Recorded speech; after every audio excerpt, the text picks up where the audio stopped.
उसने बोला मोदी को बोलो। उसने क्या बोला?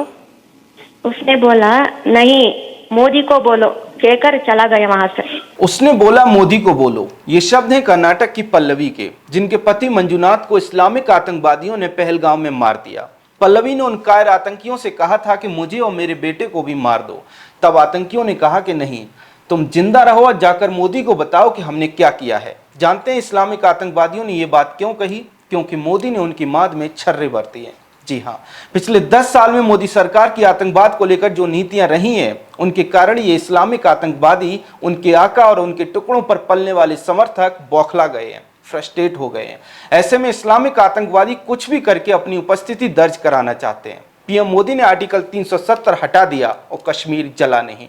आर्टिकल 370 हट गया और देश के विरुद्ध कोई बड़ी आवाज दुनिया से नहीं उठी। ये बात इन आतंकवादियों, उनके सरपरस्तों को खाए जा रही है। याद रखिए, हिंदू भले ही आर्टिकल 370 हटाने का महत्व न समझें, लेकिन आतंकवादियों पर इसका प्रभाव उनकी रीढ़ की हड्डी तोड़ देने जैसा था। इसलिए आतंकी जानते हैं कि मोदी ने आर्टिकल 370 हटाकर क्या किया है।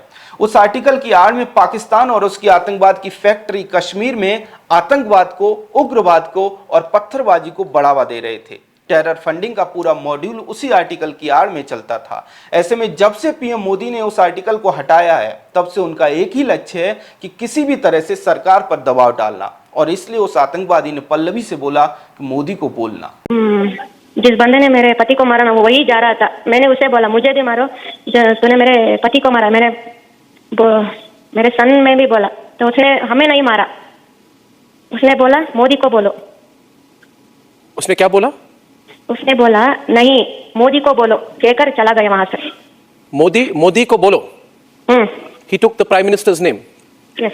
इस्लामी आतंकवादी ने यह बात कही क्योंकि उसे मिलने वाली पाकिस्तानी फंडिंग पीएम मोदी ने रोक दी। जिन पैसों से वे आतंकी पल रहे थे और मोटे होकर भारत के विरुद्ध साजिश रच रहे थे, उन पैसों का सोर्स पीएम मोदी ने बंद कर दिया। इसलिए आतंकी कुंठा में भरे बैठे हैं। उसने ये बात कही क्योंकि मोदी ने पत्थरबाजी बंद करवाकर बहुत बड़ी संख्या में कट्टरपंथियों की कमाई बंद करवा दी। जी हाँ, आतंकी संगठनों से पैसे आते थे और पैसे लेकर सेना के ऊपर पत्थरबाजी होती थी। 370 हटने के बाद ये पैसे आने बंद हो गए और पत्थरबाज बेरोजगार हो गए।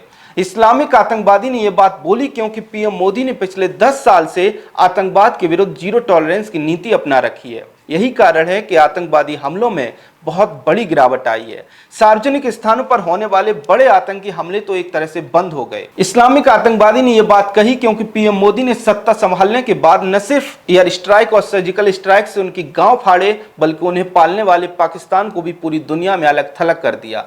पिछले कई वर्षों से पाकिस्तान चाहता है कि भारत से बातचीत शुरू हो जाए, लेकिन पीएम मोदी ने इसकी पूरी संभावनाएं खत्म कर दी हैं। सरकार का रुख एकदम साफ है कि गोली और बोली साथ साथ नहीं चलेगी। यही कारण है कि पाकिस्तान परस्त इस्लामिक आतंकी मोदी का नाम लेकर डर दिखाने का असफल प्रयास कर रहे हैं। इन जिहादी आतंकियों से हमारे कर्नाटक की एक सीधी सादी महिला पल्लवी नहीं डरी। उसने कह दिया कि मुझे भी गोली मार दो। मंजुनाथ और पल्लवी कैसे लोग थे, यह अगर आपको समझना है, जानना है, तो इस वीडियो को बहुत ध्यान से देखिए। मैं मंजुनाथ, शिवमोगा कर्नाटक से। हम इंडियन ट्रैवल स्टोर्स में बुक करके कश्मीर प्रवास में आए हैं।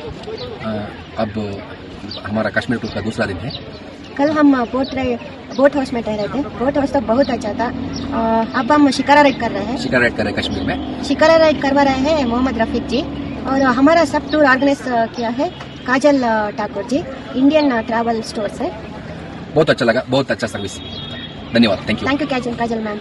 एक ट्रैवल कंपनी ने यह वीडियो अपने प्रमोशन के लिए उनसे रिकॉर्ड करवाया होगा। इसमें साफ दिखाई दे रहा है कि पल्लवी और मंजुनाथ एकदम सीधे साधे आम भारतीय की तरह हैं। लेकिन जब पल्लवी के पति को आतंकियों ने मार दिया, तो पल्लवी उनके सामने खड़ी हो गई कि मुझे भी मार दो। पल्लवी को आतंकी बंदूक लेकर नहीं डरा पाए, देश में क्या भय पैदा करेंगे।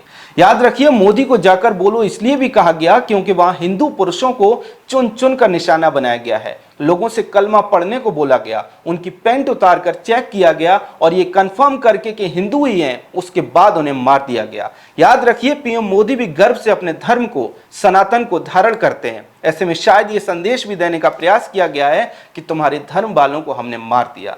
इससे एक बात साफ है कि सरकार की आतंकवादियों पर जो कार्रवाई चल रही है उसकी चोट बिल्कुल सही जगह लग रही है, तभी ऐसी फ्रस्ट्रेशन हमें दिखाई दे रही है। पहलगाम में इस्लामिक आतंकवादियों ने जो हिंदुओं को मारा है उसको लेकर आपका क्या कहना है, कमेंट सेक्शन में हमें जरूर बताएं। अगर आपको हमारा कंटेंट पसंद आता है तो हमारे चैनल को फॉलो भी कर लें। जय हिंद।